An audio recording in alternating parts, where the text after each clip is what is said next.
C'est une région très convoitée, objet de toutes les rivalités entre la Russie, les États-Unis, la Norvège, le Danemark, mais aussi le Canada. Le pôle Nord attise toutes les convoitises. Cette fois, c'est le gouvernement canadien de Stephen Harper qui revendique cette région. Avec nous pour essayer de comprendre, Slimane Zeguidour nous a rejoint. Bonsoir Slimane. Bonsoir. Alors comment expliquer que les Canadiens veulent aujourd'hui étendre leur souveraineté sur le pôle Nord? Il faut absolument une carte, Mohamed. On va la voir. Regardez là, ce sont le pôle Nord. En haut, il y a le Canada, en bas la Russie. Et dans cette calotte, sous cette calotte polaire, il y a un quart des réserves d'hydrocarbures mondiales. Mais il n'y a pas que ça. Regardez, pour aller aujourd'hui, du point de vue des voies de navigation de la Chine à l'Amérique, à Rotterdam ou à New York, il faut passer par le canal de Suez, 18 000 km². Par les voies du Nord, il y a la voie canadienne en jaune et la voie russe en vert. On gagne 6 000 km.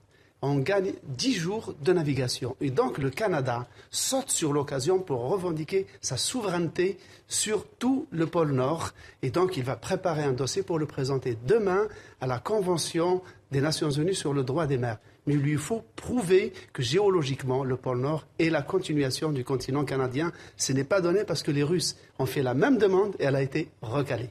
Alors le Canada, Slimane, qui a d'autres prétentions, il faut le savoir, et cette fois la France est concernée.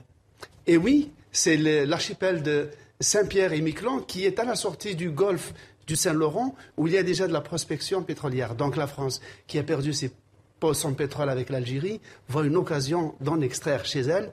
Or, le Canada estime que ce territoire sous-marin lui appartient. Et la France menace d'aller devant l'ONU. On a commencé, vous savez, Mohamed, le XXe siècle avec la lutte pour la conquête des pôles. On commence le XXIe avec la lutte pour la possession des pôles. Slimane Zeguidour, merci Slimane pour cet éclairage.